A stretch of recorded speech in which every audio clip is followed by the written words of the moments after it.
সম্মানিত উপস্থিতি, এবার যে কথা বলবেন আমাদের প্রতিষ্ঠানের ভাইস প্রিন্সিপাল মহোদয় জনাব হামিদুর রহমান। ধন্যবাদ স্যারকে আলোচনা করার জন্য, সুযোগ করে দেওয়ার জন্য।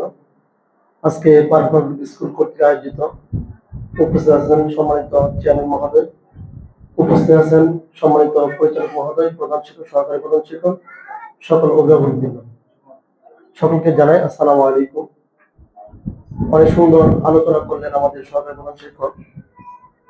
আমরা ইতিমধ্যে অনেক কিছু জেনেছি, এরপরেও কিছু জানার বাকি আছে। আর আলোচনাগুলো করার উদ্দেশ্য হচ্ছে যে আপনাদের সাথে মত নিয়ে আলোচনা করলে অনেক কিছু বেরিয়ে আসে এবং আমাদের প্রতিষ্ঠানটা কেমনে কি করা যায় এই বিষয়ে কিছু আলোচনা করা। আপনারা জানেন যে আমাদের আসলে আজকে অনুষ্ঠানটা হচ্ছে সংবর্ধনা অনুষ্ঠান, যে 25 সালে আমাদের যে বৃত্তি পরীক্ষা অংশগ্রহণ করেছে, সেখান থেকে আমাদের 12 জন ছাত্র পরীক্ষা দিয়েছে, 12 জনই বৃত্তিপ্রাপ্ত হয়েছে। তো 100-এ বৃত্তি পাইছে। তো আমাদের স্কুল থেকে দিচ্ছে 6 জন, আর অন্যান্য স্কুলে আমরা সংযুক্ত করাইছি, সেখান থেকে দিচ্ছে বাকিগুলো। তো আপনাদের সহযোগিতার কারণে আজকে আমাদের প্রতিষ্ঠানটা এইভাবে আগানো সম্ভব হয়েছে। তো আমরা আশা করবো যেন আমাদের প্রতিষ্ঠানটা আরো আগে আগে আপনারা সকলে সহযোগিতা করবেন। তো আজকে যে বাচ্চারা বৃত্তি দিয়েছে, আপনারা জানেন যে 2019 সালে সমাপনী পরীক্ষার মধ্যে বৃত্তিগুলো হইতো, সেখান থেকে প্লাস বৃত্তিধারী বের হইতো। এর পরবর্তী সময়ে এই বৃত্তিটা বন্ধ হয়ে গেছে। এরপরে এই বছর থেকে শুরু হয়েছে। তো আমাদের 19 সালেও সর্বোচ্চ বৃত্তি পেয়েছে। এই বছর আমাদের সর্বোচ্চ বৃত্তি না পাতে বেসরকারি স্কুলে সর্বোচ্চ বৃত্তি পেয়েছে। তো আমরা ভালো পড়াই বিধায় ভালো ফলাফল করাইতে পারছি।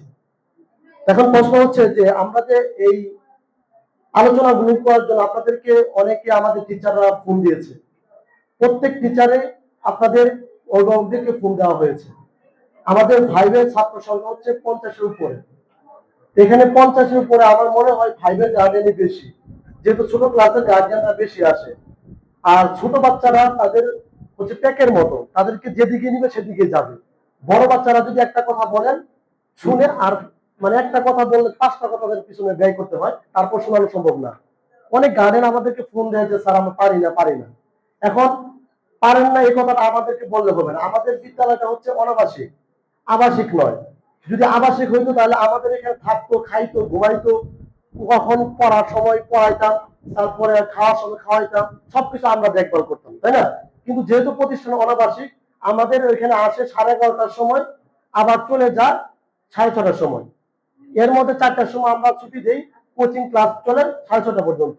এখানে অনেক গার্ডিয়ানে ফোন দেয় যে আমার বাচ্চা সারাদিন ক্লাস করে টায়ার্ড হয়ে যা, এই দীর্ঘ সময় কোচিং করতে পারবে না, এইরকম বিভিন্ন বাহানা গার্ডিয়ানরা বলে। আপনাদের বাচ্চাদেরকে যেরকম মহাব্বত করে ভালোবাসেন, আমরা তাদের সন্তানদেরকেও ওরকম মহাব্বত ভালোবাসি। তার কারণ হচ্ছে আপনার বাচ্চা পাঠাইছেন স্কুলে, তাকে তো আমরা ওদের দিয়ে কোনো কাজ করাই না, পরিশ্রমের কোনো কিছু দেই না, শুধু পড়তেই বলি। আর আপনারা তাদেরকে পড়াইতেই পাঠাইছেন যে তোমরা পড়ো। এখন আমরা যে সময় পড়াশোনা করছি, আমাদের সময়ে আমরা বাড়িতে গার্ডিয়ানে অনেক কাজ করছি, ধান কাটতে হয়েছে, খেত লাগাইতে হয়েছে, হ্যাঁ অনেক কাজ করতে হয়েছে। সময় মতো স্কুলে যাইতে পারি নাই, গার্ডিয়ান বলছে এই 5-6 দিন স্কুলে না গেলে কিছু হবে না, ওই সময়টার যুগে আর কি। এখন তো এই বাচ্চাদেরকে কোনো গার্ডিয়ানই বলে না যে এই কাজটা করো। সবাই আদর করে মানে বড় করে, মানে কেমনে বাচ্চাকে মানে খাবারটা পর্যন্ত তুলে দেয়। আমিও দেখি অনেক সময় আমরা রাত্রিবেলা করে ভিজিট করি, আমরা হয়তো বা দেখি যে নভেম্বর-ডিসেম্বরটা আমরা বাড়িতে যাই, রাত্রিবেলা টহল দিই, যেহেতু বার্ষিক পরীক্ষা থাকে তখন আমরা বাড়ি বাড়ি যাই, সেটা ভিজিট করি। এখন আমাদের অনেক চাপ থাকে, এখন যাওয়া সম্ভব হয় না। তো ওই সময় আমরা বাড়িতে যাই, যা দেখি 8টার মধ্যে 9টার মধ্যে বাচ্চারা ঘুমায় গেছে। আমি অনেক বাচ্চাদেরকে ঘুম থেকে তুললাম, মানে জাগ্রত করে পড়ার টেবিলে বসে আসছি। বাচ্চাদের গার্ডিয়ানদের সামনে বলে যে আমি পড়া সব শিখে ফেলছি। আমি বললাম তুমি কি কি সাবজেক্ট পড়ছো, এই সাবজেক্টগুলো আমাকে পড়া দেও। তখন আমি দৌড়ি পারে না। তখন আমি গার্জিয়ানদেরকে বলি দেখেন আমি তো পড়া করলাম বাড়িতে আইসা, তারপর বাচ্চা তো ছুঁয়ে রয়েছে, ঘুমায় রয়েছে, আপনি কি দায়িত্ব পালন করলেন, কি ভূমিকা পালন করলেন? তো বাচ্চা তো আপনার বাসায় থাকে, আপনার দায়িত্ব।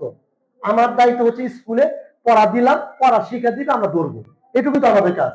কিন্তু অনেক সময় দেখা যায় আমরা যে এই চারটা যে আমরা করছি, স্যার যে এর আগে বলছে এই চারটা আমরা করছি এই বছর, যে কোন বাচ্চাটা কবে কত 1 তারিখে কয় সাবজেক্টের সে পড়া দিতে পারলো না, 2 তারিখে সে কয় সাবজেক্টে পড়া দিতে পারলো না। আপনারা এইগুলো খোঁজগুলো আমাদের কাছে নেবেন। একই একই দিনে অনেক বাচ্চা আছে 2 সাবজেক্টে পড়া পারে, 3 সাবজেক্টে পড়া পারে না, 5 সাবজেক্টে পড়া পারে না। এই বাচ্চারা যে পড়া শিখা ছাড়া যে ঘুমায় গেল, তাহলে আপনি কতটুকু দায়িত্ব পালন করলেন? এখন আমার কাজ কি, পড়া ধরলাম পাইলো না, আমি কোচিং টাইমে যে ছুটির পরে আমি তা আটকে রাখবো। এখন এখানে অনেকে ফোন দেয় যে আমার বাচ্চা টায়ার্ড হয়ে গেছে, ছাড়া দেন। কিন্তু আমার কথা হচ্ছে যে আপনার বাচ্চা বাড়িতে রাত্রে পড়তে বসলো না, যে তাহলে আপনি তো কোনো ভূমিকা পালন করলেন না। এরপরে স্কুলে আসলো, পড়া দিতে পারলো না, তা আমার কাজ হচ্ছে আমি তাকে পড়া ধরলাম পারলো না, মার্কিং করে তাকে আটকে রাখবো, তাকে আটকে রাখবো। এটা আমাদের কাজ। এখন এরপরেও যদি না পারে, আপনারা কিভাবে করলে ভালো হবে, আমাদের কাছে সকল চার্ট আছে। আপনারা আজকে মিটিং শেষে আপনারা দেখে যাবেন যে আপনার বাচ্চাটা আজকে হচ্ছে জুলাই মাসের 21 তারিখ। 21 তারিখ পর্যন্ত আপনার বাচ্চাটা কয়দিন কয়টা সাবজেক্টে পড়া শিখছে না বা কয়টা শিখছে, এরকম তথ্যগুলো আমাদের কাছে নিয়ে যাবেন আজকে মিটিং শেষে। আমাদের 6 থেকে 10 পর্যন্ত আছে, 2 থেকে 5 পর্যন্ত সকল চার্ট আমাদের কাছে আছে, আপনারা এগুলো নিয়ে যাবেন। আরেকটা বিষয় আপনাদেরকে বলে রাখি যে আমরা আগে এই নিয়মটা করি নাই, এখন আমরা নিয়মটা চালু করছি, যেটা হচ্ছে বাচ্চা যদি স্কুলে না আসে অবশ্যই অবশ্যই তাকে আবেদনপত্র জমা দিতে হবে। কি কারণে আসলো না, অবশ্যই তাকে আবেদন দিতে হবে। আবেদনের নিচে পিতামাতার অভিভাবকের স্বাক্ষর দিতে হবে। শুধু স্বাক্ষর দিলেই হবে না, অবশ্যই তাকে ফোন দিয়ে আমাদের জানাতে হবে যে এই কারণে সে আসতে পারে নাই। অনেক বাচ্চারা আছে যে পিতামাতার স্বাক্ষর নকল করে দিয়ে দেয়, যেটা মায় দিছে এটা বাবাই দিছে। তাহলে আমরা বুঝবো কেমনে যেটা আসলে সত্য না মিথ্যা? যেমন একটা বাচ্চা ওই যে স্যার বললো, অনেক সময় দেখি বাচ্চা স্কুলে আসছে ড্রেস পরে ব্যাগ নিয়ে ওই আপনার মডেল মসজিদের এখানে বসে রয়েছে, মডেল মসজিদ হলপট্টি বসে রয়েছে, এরকম তথ্য আসে। তো ওই বাচ্চারা যখন কালকে যখন স্কুলে আসবে অবশ্যই তাকে আবেদন নিয়ে আসতে হবে। আর আবেদন নিয়ে আসতে গেলে গার্জিয়ানের স্বাক্ষর যখন নিতে যাবে, তখন তো গার্জিয়ান জানে যে বাচ্চাকে স্কুলে পাঠাইছে, স্কুলে গেছে, তো স্বাক্ষরটা কিসের তোমার জন্য? কালে কেন স্কুলে যাবে, তো তথ্যটা বেরিয়ে আসবে। এই জন্য আমরা 2 থেকে 10 পর্যন্ত এই আবেদনটা চালু করছি। অবশ্যই আপনারা যারা এখানে উপস্থিত হয়েছেন, হ্যাঁ, আমরা যারা উপস্থিত হয় নাই, আমি কালকে ওই বাচ্চাদের গার্জিয়ান অবশ্যই আমার কাছে নিয়ে আসতে হবে। আমি তাদেরকে কালকে ক্লাস করতে দিব না। যাদের গার্জিয়ান না আসছে না, তাদের আমি কালকে ক্লাস করতে দিব না। অবশ্যই তাদের গার্জিয়ান নিয়ে এসে তার ক্লাসে ঢুকতে হবে। আর যারা আসছেন, আপনারা খেয়াল রাখবেন যে বাচ্চা যদি স্কুলে না আসে অবশ্যই আবেদন লিখবে, আপনারা স্বাক্ষর দিবেন এবং আমাদেরকে ফোনে নক করবেন যে এটা সত্য, সে এই কারণে আসতে পারে নাই, নানির বাড়ি গেছে, খালার বাড়ি গেছে, অসুস্থ ছিল, যে যেটাই হোক আমাদেরকে ফোনে জানাবেন। জানানোর পরে আমরা আবেদনটাকে স্বাক্ষর করব। অফিস টাইম হচ্ছে আমাদের 11টা থেকে 11:30 ক্লাস শুরু। এই 11টা থেকে 11:30 মধ্যে আমরা প্রধান শিক্ষক আমি যারা অফিসে থাকবো স্বাক্ষর করব, তারপরে ক্লাস টিচারকে জমা দিবে। আর এক মাসে সে 2টা আবেদন দিতে পারবে। কয়টা? 2টা আবেদন দিতে পারবে, এর বেশি দিতে পারবে না। এটা আপনাদেরকে আমরা বলে দিলাম, এই জিনিসটা আমরা খেয়াল রাখবেন। কারণ হচ্ছে প্রতিষ্ঠান যদি নিয়মের মতো না চলে, তাহলে প্রতিষ্ঠান ওটা ভালো কিছু আশা করা সম্ভব না। এই জন্য আমরা এই নিয়মগুলো করছি, এই নিয়মগুলো আপনারা ফলো করবেন। আর একটা বিষয় হচ্ছে ট্রাই, ড্রেস এবং ইন, এটা বাধ্যতামূলক বাচ্চাদের থাকতে হবে। যাদের ড্রেস, আমরা শনিবার দিন ড্রেস শিথিল করছি, শুক্র শনি 2 দিন বন্ধ থাকে। শনিবার দিন সে যে কোনো ড্রেস পরে পরীক্ষা অ্যাটেন্ড করতে পারবে, পরীক্ষা এসে পরীক্ষা দিবে, এটার জন্য কোনো বাধ্যকতা নাই, সে অন্য ড্রেস করতে পারবে। কিন্তু রবিবার থেকে বৃহস্পতিবার পর্যন্ত ছাত্র কোনো ড্রেস ছাড়া আসতে পারবে না। অতএব পূর্ণাঙ্গ মনোগ্রাম যা আছে, পূর্ণাঙ্গ ড্রেস পরে আসতে হবে, ইনও থাকতে হবে, টাইও করতে হবে, আইডি কার্ডও থাকতে হবে, সকল কিছু নিয়ে সেই স্কুলে আসতে হবে। এই দায়িত্বটা হচ্ছে আপনাদের। বাচ্চা যখন বাড়ি থেকে বেরোলো, ড্রেস ছাড়া কেন বেরোলো আপনি দেখবেন। আর আমি কিন্তু বাচ্চাদেরকে ড্রেস ছাড়া স্কুলে এলাও করবো না। যদি ড্রেস ছাড়া আসে, আপনাদেরকে বলে দিলাম যারা আজকে এখানে উপস্থিত আছেন, ড্রেস ছাড়া আসলে আমি স্কুলে বের করে দেবো। সে ড্রেস পরে তারপর আসতে হবে, কারণ আমি শুক্র শনি 2 দিন টাইম দিছি। এই 2 দিনের মধ্যে আপনার অপরিষ্কার থাকলে পরিষ্কার করে নেবেন, ড্রেস ধোয়া থাকলে এই 2 দিন ধরবেন। এই 2 দিনের মধ্যে রবিবার থেকে বৃহস্পতিবার ড্রেস ছাড়া আসতে পারবেন। এটা থাকবে আপনাদের কাছে আমার অনুরোধ থাকবে যে ড্রেসটা থাকলে, বাচ্চা যদি দূর জায়গাও যদি থাকে, যেমন ইউনো অফিসে গেছে, বাচ্চাটা ড্রেস পরে গেছে, তখন একটা কেউ না কেউ দেখবে, দেখার পর আমাদেরকে ফোন দিয়ে জানাবে অমুক বাচ্চাটা এখানে আছে, আপনিও জানতে পারবেন, আপনিও জানতে পারবেন। আর একটা বিষয় আমি বলি যে কিছু সমস্যা এখন হচ্ছে, ফোনে একটা সমস্যা হচ্ছে। কিছুদিন আগে গার্ডিয়ানকে ফোনে বলছে যে আপনার বাচ্চা মাদকের সমস্যায় জড়িত, আমরা তাকে গ্রেফতার করছি, যদি আপনি 16,000 টাকা পাঠাইলে আপনার বাচ্চাকে ছেড়ে দেবো, যেহেতু আপনি স্বনামধন্য একজন ব্যক্তি। আবার ওর বায়োডাটা যা আছে সকল কিছু জানে, যে আপনি অমুক জায়গায় ব্যবসা করেন, এটা করে এটা করে, সকল তথ্য ওনাকে বলছে। তো এইভাবে বলার পরে আপনি উত্তেজিত হবেন না, আমাদের অফিসে ফোন দিবেন। আমাদের নাম্বার আছে প্রত্যেক বাচ্চাদের ডায়েরির মধ্যে। আমাদের পরিচালক, প্রধান শিক্ষক, সহকারী প্রধান শিক্ষক, ভাইস প্রিন্সিপাল যা আছে সকলের নাম্বার দেওয়া আছে।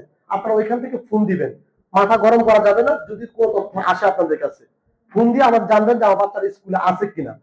তো আমরা যদি বলি যে আছে, তাহলে আপনার টেনশন করার কিছু নাই। তো ওই গার্ডিয়ান শোনার সাথে সাথে আমাদেরকে ফোন দিছে। ফোন দেওয়ার পরে আমরা বলছি আপনার বাচ্চা আছে, বাচ্চার সাথে কথা বলাইছি। তখন উনি যখন আবারও ফোন দিছে, তাতে থানায় যান, আমি আসতেছি, তখন আর ফোন বন্ধ, এরপর আর কোনো তথ্য পাওয়া যায় না। এরকম বিভিন্ন ভাবে এরকম হচ্ছে। তো আপনারা এটা সতর্ক থাকবেন। আপনাদেরকে আমি যারা আসছে এই সতর্ক বার্তা আমি আপনাকে দিয়ে দিলাম। যেহেতু আপনার বাচ্চা, আপনারা যেরকম মহব্বত করেন আমার বাচ্চাকে, আমি এই বাচ্চা ছাত্র যারা আছেন তাদেরকে আমি ওইভাবেই মহব্বত করি, ভালোবাসি। কারণ এই বাচ্চাটা আমার। এই প্রতিষ্ঠানটা আলহাজ মনিরুজ্জামান স্যারের নয়, এই প্রতিষ্ঠান আপনাদের সকলেরই। আপনাদের সহযোগিতা এই প্রতিষ্ঠানটা আরো আগে যাবে, এটা আপনাদের প্রত্যাশা। এই জন্য আমরা আপনাদের কাছে আশাবাদী যে এই প্রতিষ্ঠানে কেমনে আগানো যাক, আপনারা সকল দিক দিয়ে আপনার খেয়াল রাখবেন এবং বিভিন্ন ভাবে আমাদেরকে সহযোগিতা করবেন, যেন এই প্রতিষ্ঠানটা আরো সুন্দর ভাবে বাচ্চাদেরকে পড়াশোনার মান যেন কেমনে বাড়ানো যাক, যেন বাচ্চারা পড়ার টেবিলে বসতে পারে, বসে। এটা কিন্তু আমাদের একার পক্ষে সম্ভব না। যদি আমরা যতই করি, এটা আমাদের একার পক্ষে সম্ভব না। আপনাদের সমন্বয়ে আমাদের কিন্তু কাজগুলো আগায় নিতে হবে।